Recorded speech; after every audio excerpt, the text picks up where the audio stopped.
What if the business world you thought you knew was just broken? Imagine stepping into a career you thought was your calling only to find out everything was rigged from the start. Today's guest didn't just accept that, he set out to change it. From corporate law to the comedy stage, he journeyed into the heart of entrepreneurship, determined to rewrite the rules of the game. And his story is packed with unexpected twists and lessons that every aspiring entrepreneur will want to hear. Hey there, action takers. Welcome back to another episode of the IDK WTF I Was Doing podcast, where we dig into the stories of entrepreneurs who went through all the struggle and confusion and somehow came out on the other side thriving.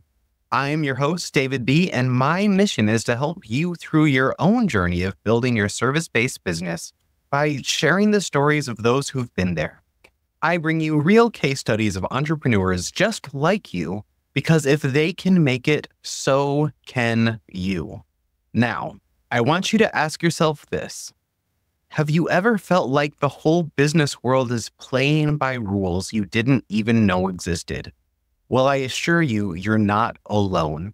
And in today's episode, we're diving deep into the journey of Sean Delaney, the founder of Whad, a consulting firm that's all about helping entrepreneurs go further, faster, and funner.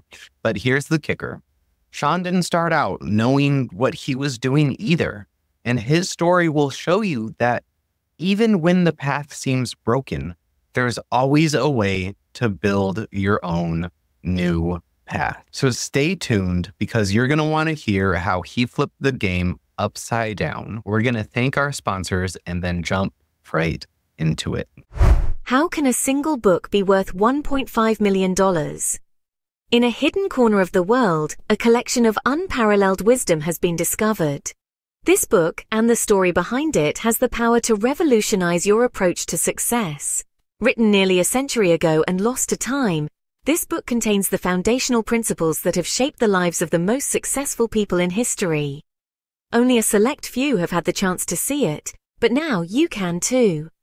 This isn't just a book, it's a priceless masterpiece that holds the key to unlocking your potential. Are you curious? Then go to idkwtfpodcast.com/book or click the link in the show notes below to see the full story and find out why this book is considered a priceless treasure, as well as how it can influence your life forever.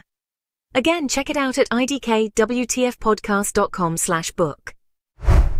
Well, welcome back, action takers, to another episode of the IDK WTF I Was Doing podcast. I am David B., and I am here with the wonderful and the amazing Sean Delaney, who's the founder of What If, a really cool consulting firm helping entrepreneurs go further, faster, and funner. Welcome to the show, Mr. Sean. Yes, further, faster, funner. Broad and north is what we do. So thank you for having me. I'm excited. Yeah, welcome to the show. Well, they heard a little bit about kind of what we're talking about, but why don't you kind of dive in and tell us what got you started in this? You know, what is your origin story here?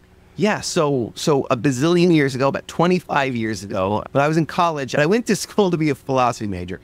And while I was there, I was working at nights as a stand-up comedian. And it was fun.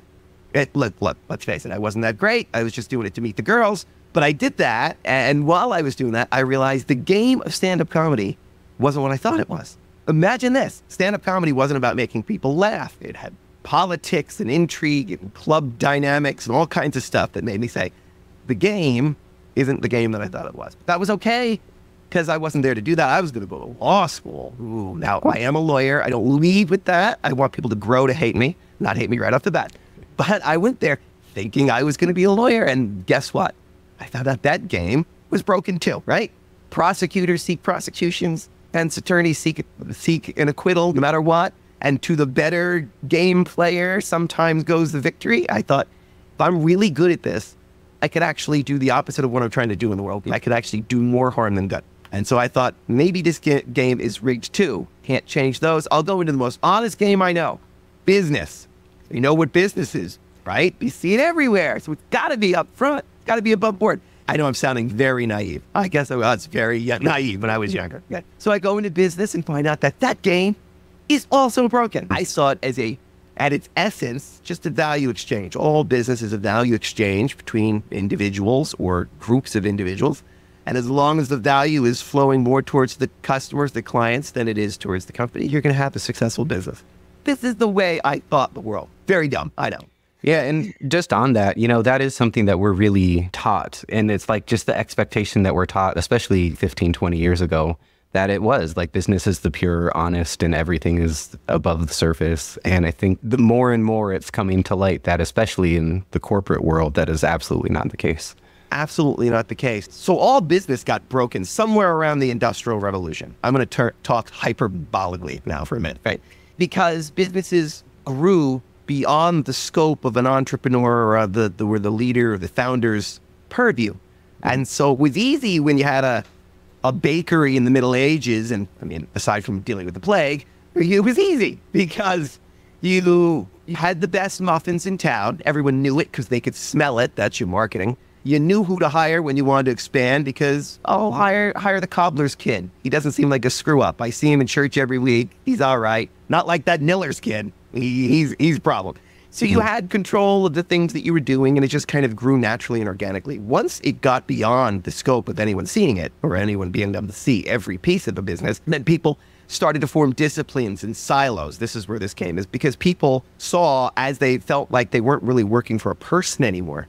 Once they were working for a corporation, quote unquote, they took the human out of it, right? How many times did I hear that conversation over my years of corporate experiences? Well, it's not me, Gary.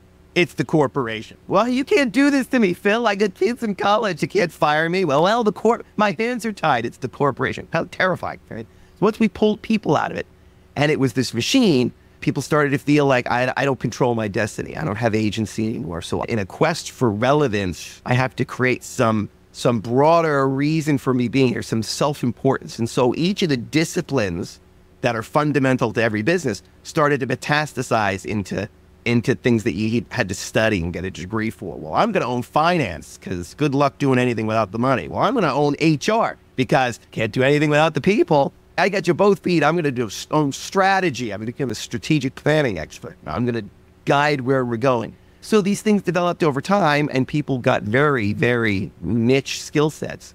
And now entrepreneurs looking at these big businesses go, I got to learn so much.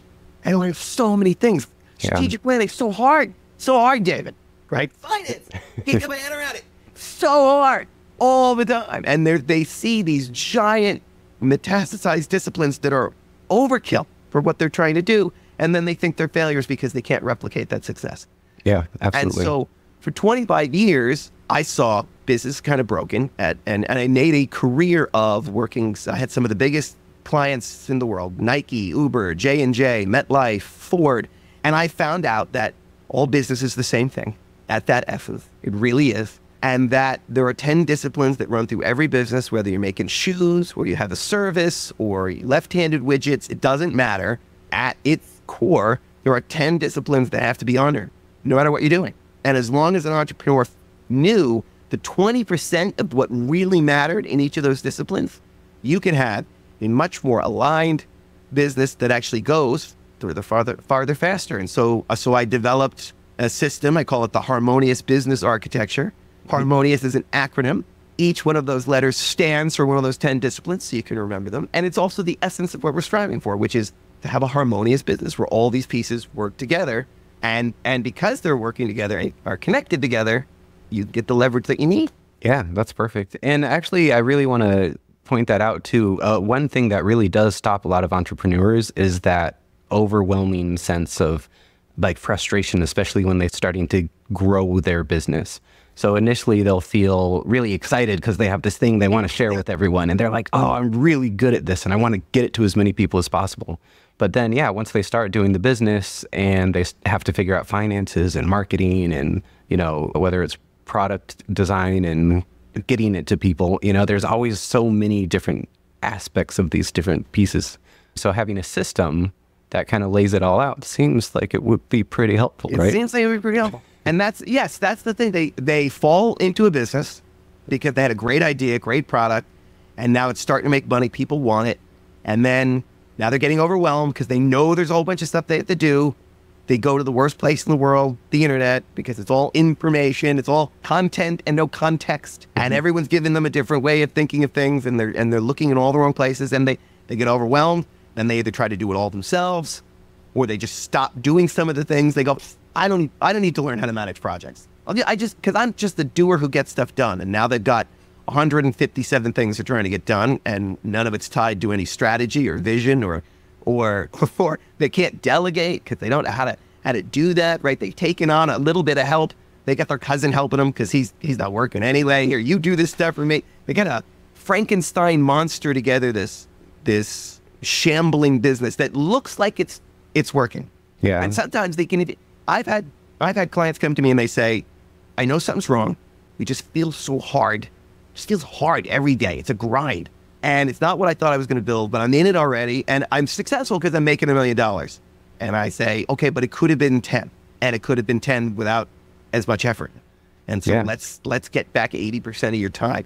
50% of this, I'm just looking at what you're doing and you're killing yourself. You're running up the hills that you don't need to be running up. And they go, my God, who were working with us, you end up doing less stuff rather than more stuff. And it's a relief for them because where are they going to turn that they're going to get a straight answer for how they should be doing this? Because big businesses, like they said, is not designed in that way and doesn't want entrepreneurs to think that it would be easier. Stay right where you want. There are forces in the world that would rather entrepreneurs not be wildly successful, independent of government or other entities. Right? Yeah, and that's something we could rant about for a long time because I passionately feel the same way. And, because you think about it, like you mentioned before, back, before the industrial age, all businesses were small business. That's just what it was, and everyone was just an entrepreneur in some way. And it was normal. And that's how society grew and evolved. And you had really strong communities together. And we're so far removed from that it's actually weirder when someone does want to take this thing they're really good at and share it with their community, right? What happened was, I think what happened was, not to sound like I'm anti-capitalism, but what do you hear the dreaded word? Well, they're shareholders. Oh, shareholders are making decisions because they don't care much about the mission. They care about a return. And so once money has supplanted us in the order of things we're chasing, right? Massively, I'm going after delivering value until it kills me. And then the money will follow. That's the way those small businesses grew and were intended. I have a passion for a thing. I know the community I'm serving and that mission. I have visions for where following that mission will take us. And then the people I'm hiring are buying into that mission first, growing in the same direction. And then the money flows in a exchange that feels good to both sides. And they didn't have to worry about being screwed over because my number one thing was value.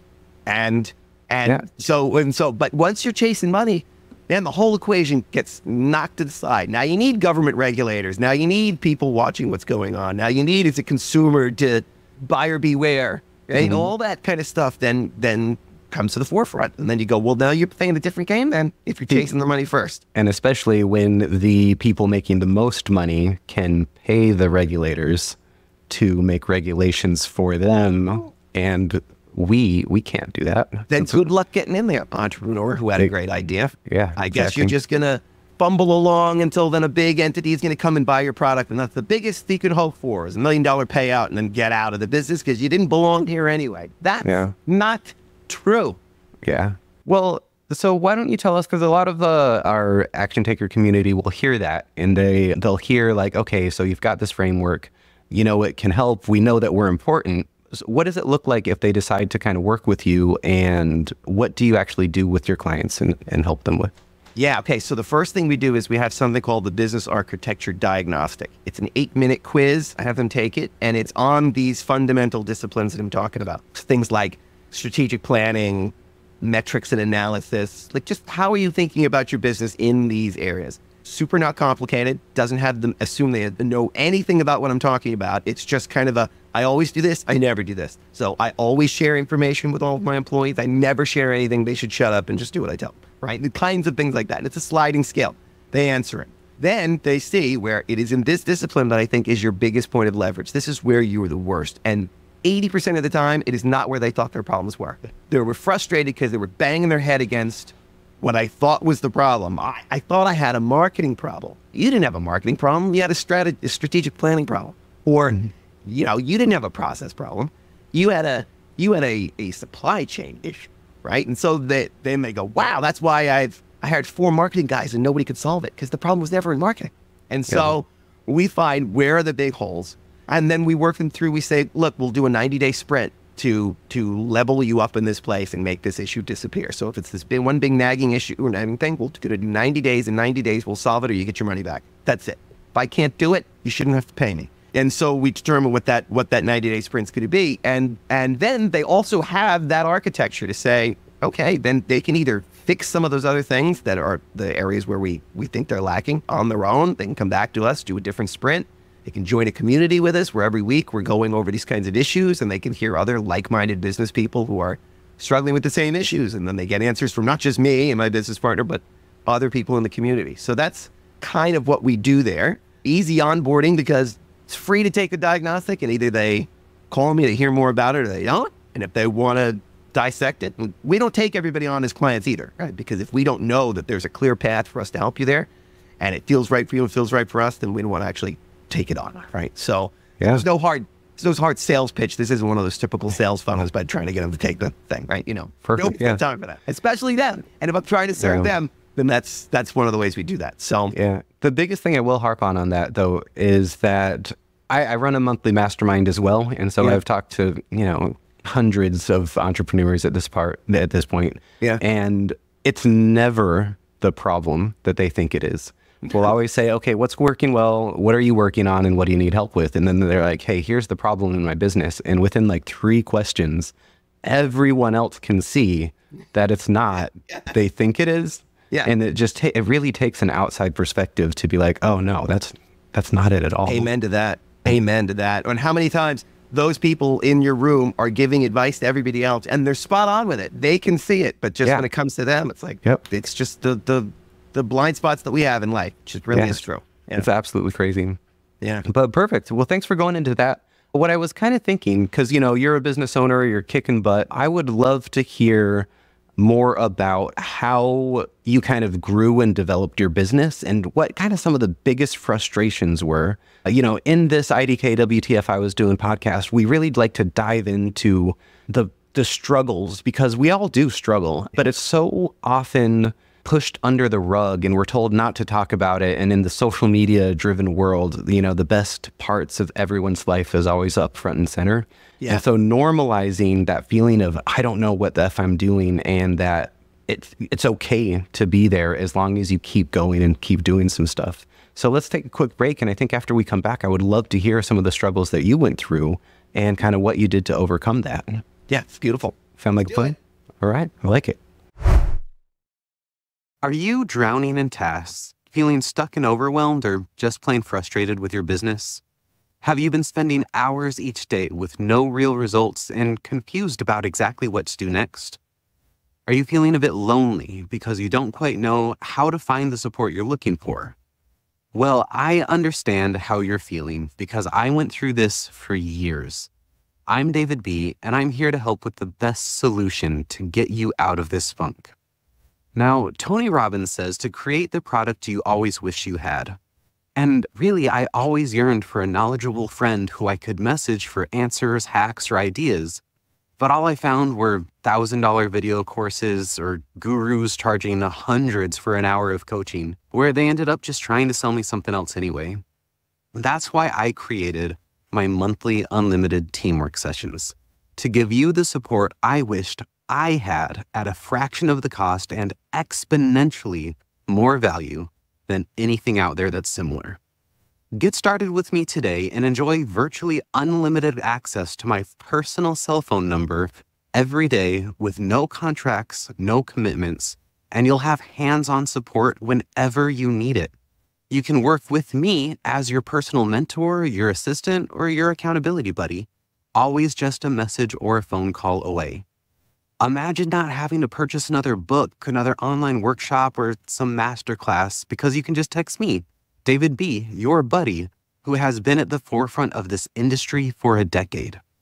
And because this is so personalized and it's dramatically less expensive than you'd ever expect, spots are very limited. So don't wait.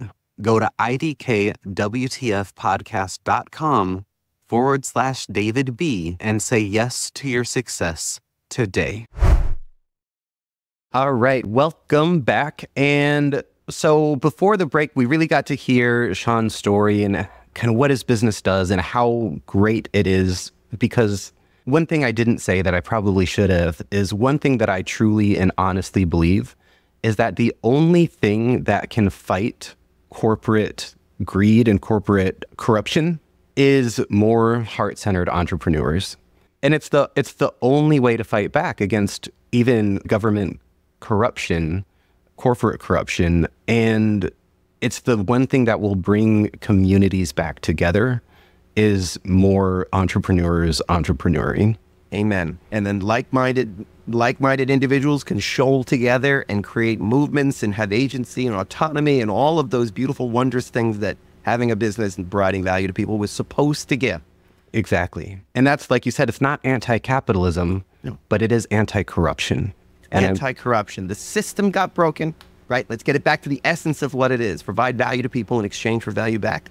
At the dumbest. And you sure sound dumb. Yeah, I do. But that's how easy it can be. Yeah. Don't let anybody tell you it's got to be more complicated than that. They're playing some game. Yeah. I love we're on the same page with that. Yeah. So one thing, though, because it is hard to start a business and it can be frustrating. So why don't you tell us a little bit about, some of the frustrations and the problems that arose as you were developing your business and kind of growing it into what it is today?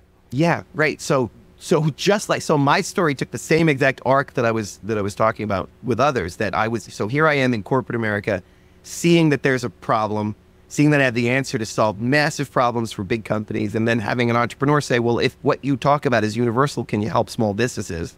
I had to break my mind to think I could play there. Because I was thinking, well, I have to, what did the corporate structure tell me? That I had to play in that corporate structure and I could only work with them and get big corporate institutional clients and work in their system, not bring this to the masses. There's no way I could do it. So I had to break that and say, okay, even I was living a lie. I'm not there preaching that we're all living a lie and I'm living a lie, right? So now I see that in the matrix. Wake up, Neo. Now I say I got to bring this to entrepreneurs. Well, how do you do that, right? I had to go through that same kind of thing. I know I have a beautiful product, beautiful service. It applies to everyone everywhere. And so let me appeal to everyone everywhere, right? Instead of leaning into who I am and understanding that I can build it the way I want to build it, which was the very message I was giving people. This is very meta in the matrix that I was in. And so I had to get my head around the fact that I could build the kind of thing that I wanted to build, reach entrepreneurs, and it might take a little while. Don't fall into the trap of trying to be everything to everyone. It's okay. My wife said to me at one point, once I started to catch on to that and I stopped trying to have this mayonnaise vanilla thing that then people couldn't get their heads around because it was comprehensive and yet I'm trying to speak to everybody. Once I really dialed into who I was trying to meet and do it in my way, she's like, aren't you a little funny? Like, aren't you being a little too funny? Like, maybe people won't connect with you. I said, well, you know me. You've married me. Have we been to a single funeral where I don't tell a joke at some point? When am I not trying to be funny? She's like, well, that's true. Always. I go, right. Because she also came from corporate America. I said, that's right. I couldn't be me when I was in those machines, which meant it wasn't the right place for me. But how many people are shackled that albatross, right? Carrying that around. And so I said, okay, let's see if I can do this in the way that I want to do it and be me completely in it and serve the people I want to serve and completely ignore every single well-meaning person or not well-meaning person who told me you can't do it that way. You got to do it more like it used to be. Yeah. And that's a huge thing to go through, but it was exactly the journey I was asking entrepreneurs to take with me, which is forget everything that everyone telling you can't do it your way and align with start with core values first, then your mission, then your vision, and then everything else. We'll build everything else after that. Because if you lose sight of those things, you could be any one of the big companies we see today out in the world, without naming names, who are failing miserably because they're crapping on their brand promise. They're throwing their customers out the window to join a political cause. And I'm not getting political with it. You can make that mistake on both sides of the aisle if you want. Absolutely. You're a corporation now is playing politics. Is that what people are paying you for? Right. We've forgotten the value exchange. So we're chasing something else again. We're chasing power instead of dollars, but really we should be chasing delivering value. Anyway, yeah. So and I don't know if that answers the question, but it's finding yourself and staying true to yourself was the number one thing I had to get. So my message was clear. One of the biggest things that new entrepreneurs, they think they have to do it a certain way. Yeah. And giving them permission to do it their own way, whatever that looks like there's systems you really need to follow, but you can put as much of your own personality, and you kind of have to put your own personality into your business. Otherwise, no one wants anymore just a carbon copy version of someone else. They want to actually connect with you and like what you have and like your authentic voice that you're out there. So it's scary. It's scary being really authentic because, what if people reject you? What if people don't like that version of you? Right. But in 2024, there's someone out there for everyone, So I think it's such an important thing to do. Yeah. So if you're afraid you're going to put out some video, say, oh, what if people hate me? Someone's going to hate you. Yeah. You could be the most likable person in the world. Mr. Rogers could come back to life and put out a video and somebody's going to go, what an asshole. He's like, so it's going to happen. So you can't try to be that. You have to just be, if you're yourself, then the right clients are going to show up. Back to me being funny. If I can't joke around with someone, then they're going to be a terrible client for me because they're going to keep telling me, be serious. I'm going to say, this is as serious as this topic needs right now. This is what we need to be doing at this light level. So play with me in this way, or you're not a good client. So it would be terrible if I went down the path of, I'm this other thing. Absolutely. Not be that. So entrepreneurs have to hear, they have permission.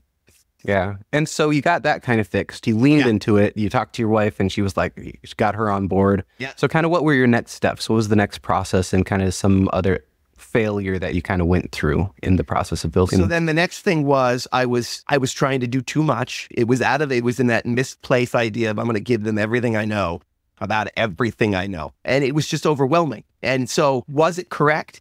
Yes. Would it have worked? Yes. Were they ever going to do it? No.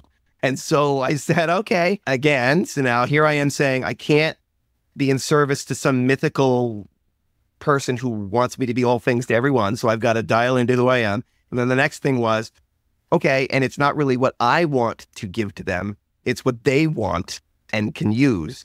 And I'll get them to where they need to go eventually. But so it's a little more of that, give them what they want. Now, juggling if they come to me and say, I've got a marketing problem, and I know they don't have a marketing problem, and I see they have an operational problem, I go, okay, that would be the worst thing in the world. You have an operation that can't handle what you have right now, and you want me to turn on the nozzle and turn on the spigot and give you an influx of clients. I will blow your business up. We have to first get ready for that throughput and before we do that. So I can't just give them exactly what they want, but I'm giving them the essence of what they want, saying, here's what you want. You want to remove this obstacle in your business.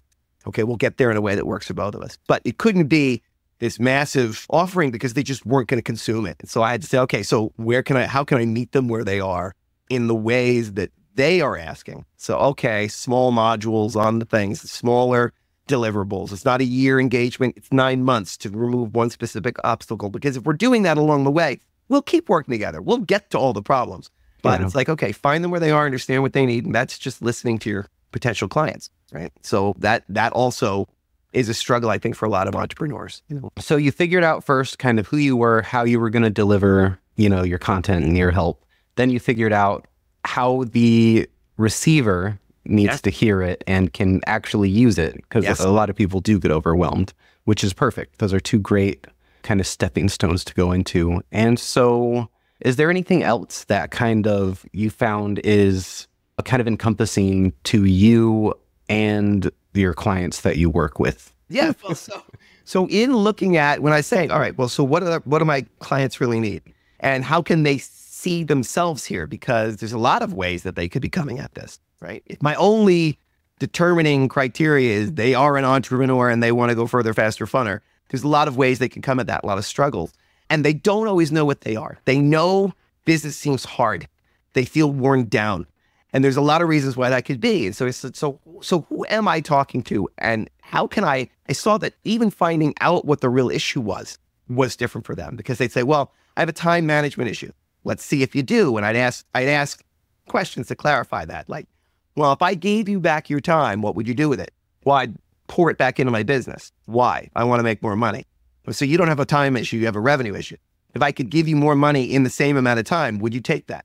Oh yeah, I take that. Okay, so stop telling people you have a time issue. Or they say, if I have a time issue, okay, so if I gave you back your time, what would you do? Spend time at home. See, that a work-life balance issue. Why don't you want to be here? I don't want to be here because it sucks. Okay, now we got to fix your business. Why does it suck? Oh, operationally, it's killing me. You've got an operation problem. Or I had one client that said, well, this would be great. You'll have all this more time, and then you can spend it with your family. And he goes, good God, I don't want to spend time with them. They're killing me. I want to spend time at work. I just want it to be more fun at work. Okay, that's a different problem. You present it as I need work-life balance. You didn't even hear. You went see if you could golf. Different thing. Okay, got it, right? So I found that there are only four buckets of pain, really, that anything you could put into for entrepreneurs. If you took the top 50 struggles, 50 things that are wearing entrepreneurs down, you could put them into four buckets and then parse it from there. So the first, and so it spells the acronym FEAR. So the first is financial pressures. I feel I can't make enough.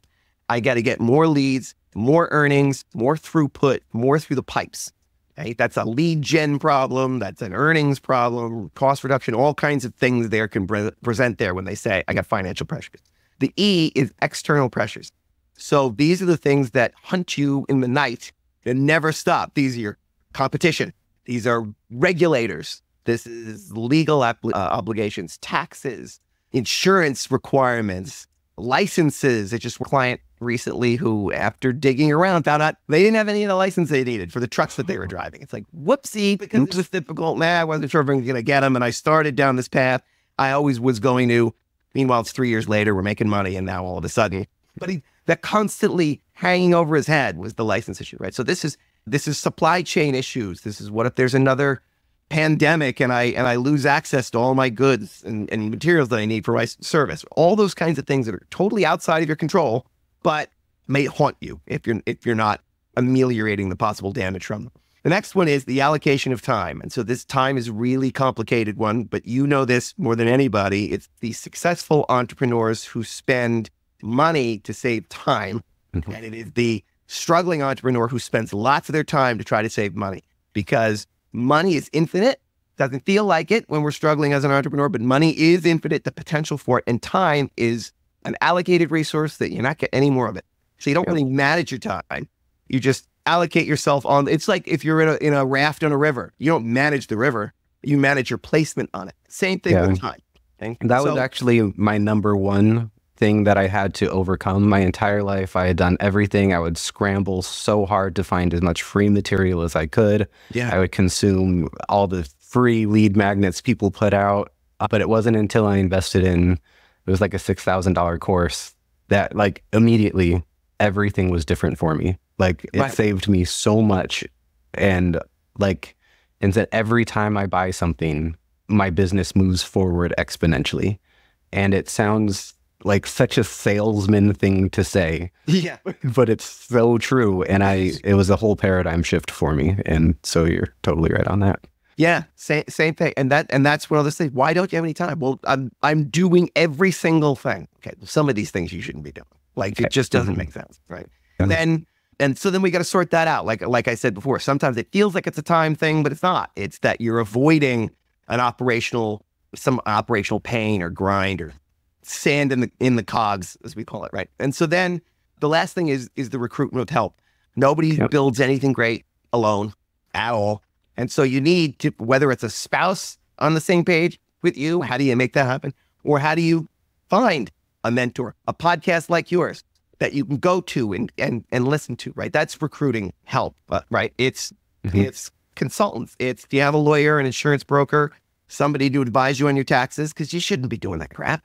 And even if you're an accountant, you shouldn't be doing it. We talk about this when you can't see your own stuff. Right? It might be blind to it. So it's that kind of thing. And then it's, who do I get that I can delegate things to? Do I know how to delegate? Do I do it in the reverse order? A lot of entrepreneurs, they do it completely backwards. They're wearing the hat, they're doing all the work, and then it gets too much. So they find somebody to give it to, and that stuff they give away is just a bucket of all the stuff that they don't want to work on. It's a hodgepodge of stuff, and they give that to their cousin, then he's working on it. And then stuff just spills over until eventually we take on too much.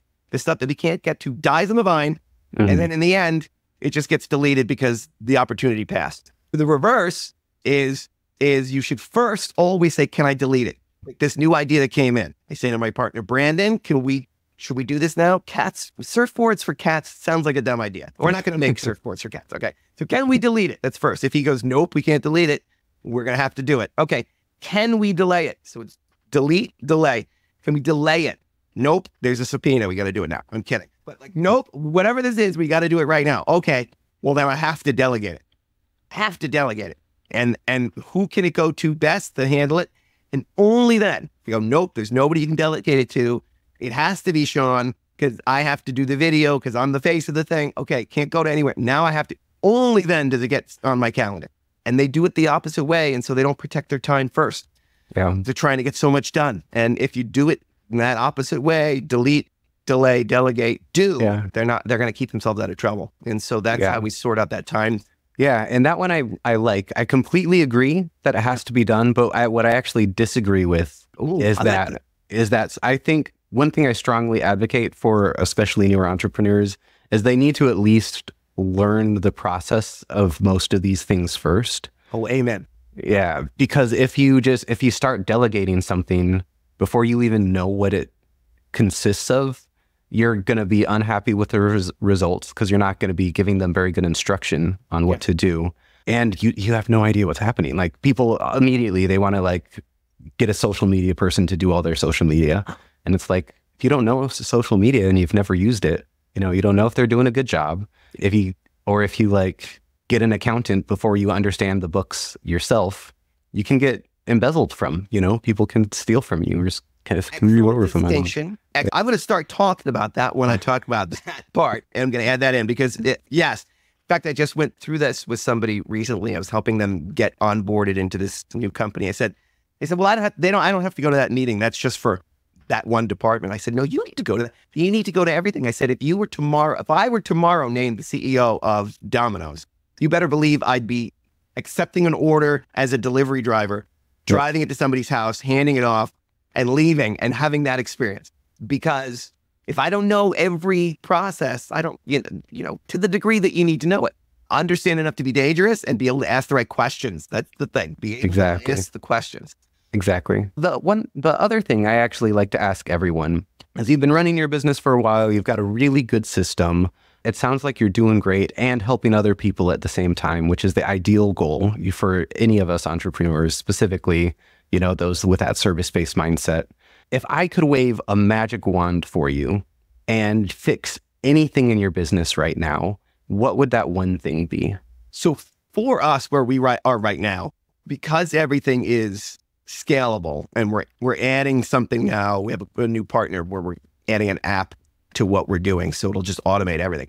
Because we're like infinitely scalable at this moment, the one thing would just be greater exposure to more entrepreneurs. So they hear the message and they feel, at least, even if they don't become a client, if they just hear the message and say, I've got permission, I can drop all the baggage, all the stuff that's weighing on me, all the shoulds that the entire world is telling me.